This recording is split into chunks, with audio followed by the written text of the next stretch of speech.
Hey folks, welcome back for another build video where we try to make the survivalist specialization worth it.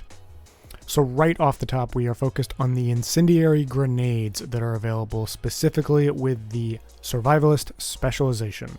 For that reason, we have the survivalist specialization equipped, because if you didn't, no incendiary grenades. This is a grenade heavy build. So our primary weapon is stage left, which totes the perfect Sledgehammer talent. Dealing damage with a grenade marks a target. Targets with a mark will take 40% more damage to armor and have a minus 30% movement speed, and that lasts for 10 seconds. So as you'll see later in the video, with an 8-meter radius, the survivalist incendiary grenade is the perfect pairing with the perfect Sledgehammer talent. Because as you'll see, all it takes is an enemy being ignited by the incendiary grenade's status effect. It doesn't even have to be in the initial explosion. And as long as you have stage left equipped, perfect Sledgehammer will proc. And it does remain procced even if you switch away from stage left, which is a perfect segue to our secondary weapon, the capacitor. With this many skill tiers stacked on a build, the capacitor is just a wonderful item to go with. If you wanted to remain pure to the perfect Sledgehammer talent, you could go with lefty here. But personally, I like a little variety between my primary and secondary weapons. So the capacitor is a great weapon to swap to while all of your enemies are burning. You can build some stacks and increase your skill damage along the way. For our sidearm, we've gone with the TDI card custom since we're not at 6 skill tiers and we can get an additional skill tier by switching to our sidearm. For a mask, we've gone with one piece of Electrique to get the plus 10% status effects brand bonus. And then all throughout this build, you'll see a smattering of different secondary attributes. We've got skill damage, status effects, and skill haste in the mod slot there. Those are pretty consistent throughout this build. For our backpack, we have Acosta's Go Bag, which is another exotic piece that I rarely use, but I do love on this build, as it does sport the fantastic 1 in the hand, 2 in the bag talent. As I said off the top, this is a grenade-focused build, so any talent that gives you 3 additional grenades is going to be a great option. On top of that, you get the 1 in the hand talent, where throwing a grenade refunds it and grants +1 skill tier for 15 seconds, and it grants overcharge if you're already at skill tier 6. So specific to this build, since we're rocking 5 skill tiers normally, if you switch to the TDI card custom and then throw a grenade, you will actually proc overcharge. And of course, the cooldown on that is 60 seconds. And then as you can see up there in the attribute slots, we have skill haste, skill damage, and skill haste in the mod slot as well. I want to take a moment here to talk about Acosta's Go Bag. It's not a piece of gear that I find myself using very often, but it does have a lot of benefits if it's used correctly. As you can see down there, 2 in the bag gives you +1 armor kit, +3 tier grenade capacity, +25% ammo capacity, +10% repair skills, and +10% status effects.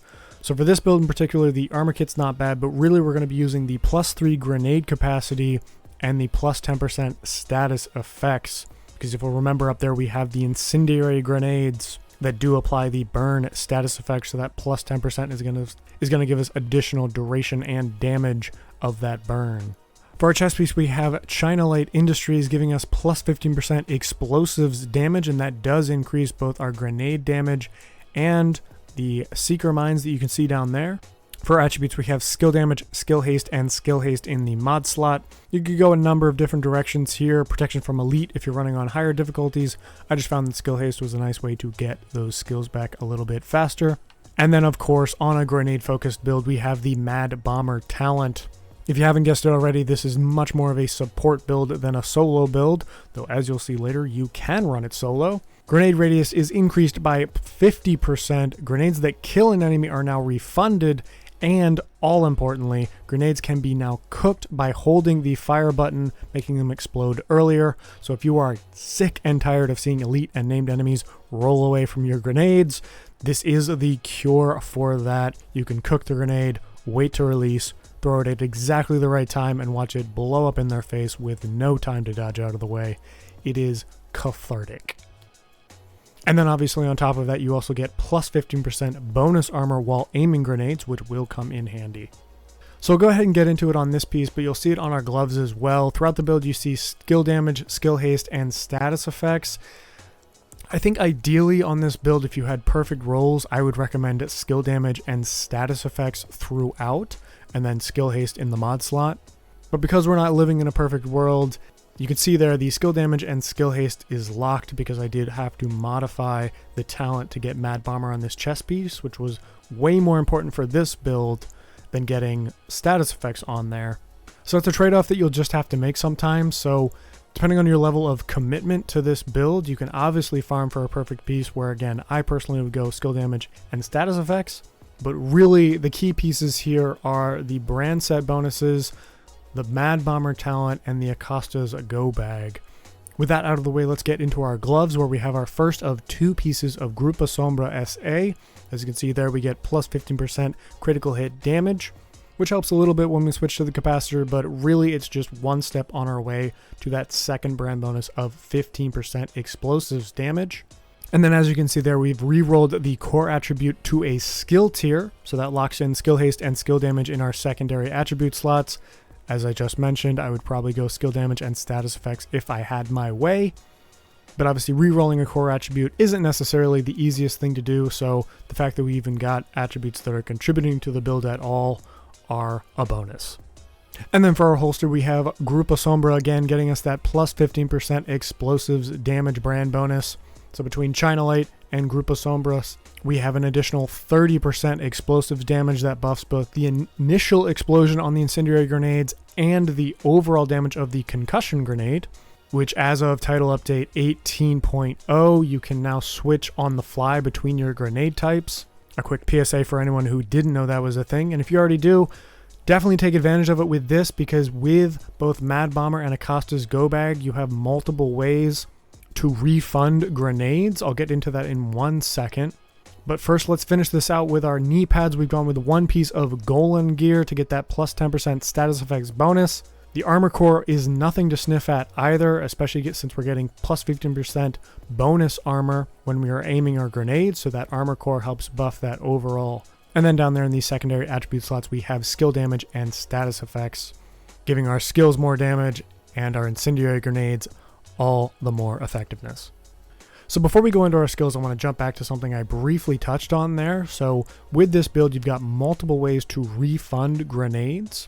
As you can see there on the one in the hand portion of the talent, throwing a grenade refunds it, and that's available to you every 60 seconds. And in addition, with the Mad Bomber talent, grenades that kill an enemy are refunded.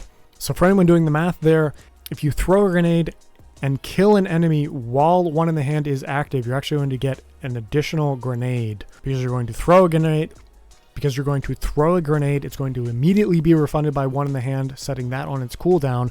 But then if the grenade kills that enemy, it is also going to be refunded again. On top of that, now that we can switch grenades on the fly, you have access to both incendiary grenades and your regular concussion grenades.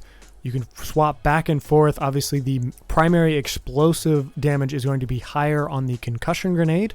So it's a great way to cook a grenade, throw it at a single enemy, especially when one in the hand is active. You can get an extra grenade back, switch back to incendiary, target a group of enemies, light them all on fire, and then, even if it's just the incendiary damage from that grenade, if the incendiary damage does cause an enemy to be killed, you will also refund a grenade that way. So again, a lot of ways to refund grenades. A lot of fun can be had with this build with a nearly endless supply of explosives. And speaking of explosives, let's get into our skills. We have the Assault Turret and the Cluster Seeker Mine down here. A couple of quick notes. The Assault Turret is mainly on here because we're rocking a tier 5 build, and the Assault Turret is insanely powerful when you get into the higher skill tiers. But of the 2 skills, this is absolutely one you could change, and I've got no problem with it. It's all down to personal preference, especially if you're not running solo. The Assault Turret really isn't necessary. So some quick variants to throw out there if you're running in a group, or even if you just don't particularly like the Assault Turret or don't want to run with it on this day. The Firestarter Chem Launcher is a great option to go with if you want an additional way to burn your enemies. And then the Explosive Sticky Bomb is a wonderful pivot to go with if you want to take advantage of all the explosive damage that you've been stacking on this build. But for my money, I went with the Assault Turret here because I'm running this solo to show you guys how it works. The Assault Turret's a great way to take attention off of you and onto your skills. gives you more time to aim your grenades and throw out your cluster seeker mines. Given that you've been stacking explosive damage on this build, the cluster seeker mines are an obvious way to go, especially when you pair them with the incendiary grenade. You can throw that incendiary grenade out, get everyone burning, everyone running away in a panic, and then you can toss those cluster seeker mines out, and they can seek out multiple targets. As you can see there, with a tier 5 build, we've got 9 mines to go seek out different enemies. And because your enemies are going to be on fire, they're going to be far less likely to dodge out of the way, meaning you can deal explosive damage with your concussion grenade, the initial explosion on your incendiary grenade, and then again with your cluster seeker mines. So there you go, that is this grenade focused build, and just a wonderful way to add some explosions to your life. It is certainly more of a support build than a solo build, but as you'll see, it is perfectly capable solo, and it's absolutely just a wacky and wonderful way to make use of the survivalist specialization and the Acosta's go bag. So put this one together, take it out for a spin, and let me know what you think in the comments. As always, like this video if you liked it, subscribe if you want to see more stuff like this, and let your friends know that this channel exists so we can grow and keep making stuff like this. Thank you so much for watching, and I will see you in the next one.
Reinforcements incoming.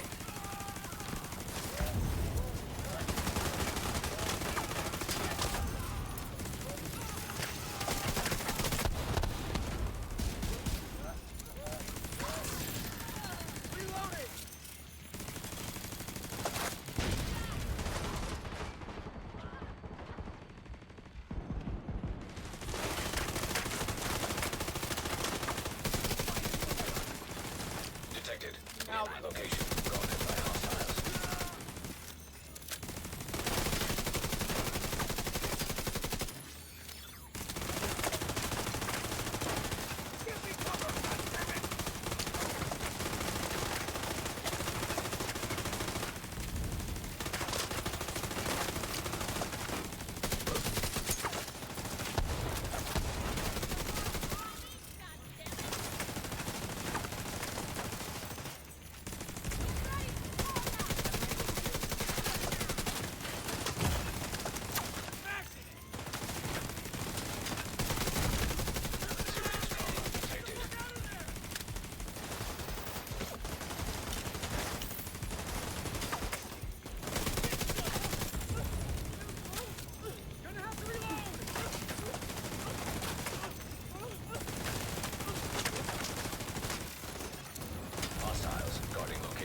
detected. Nearby location guarded by hostiles.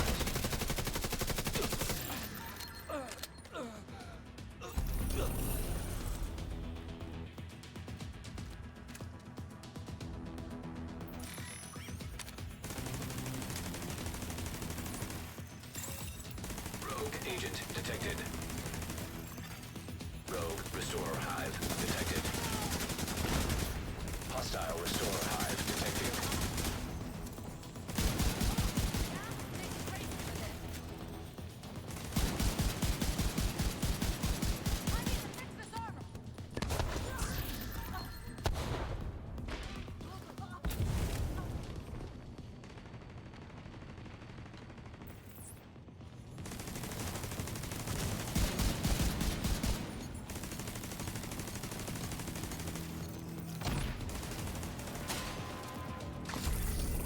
Rogue agent eliminated.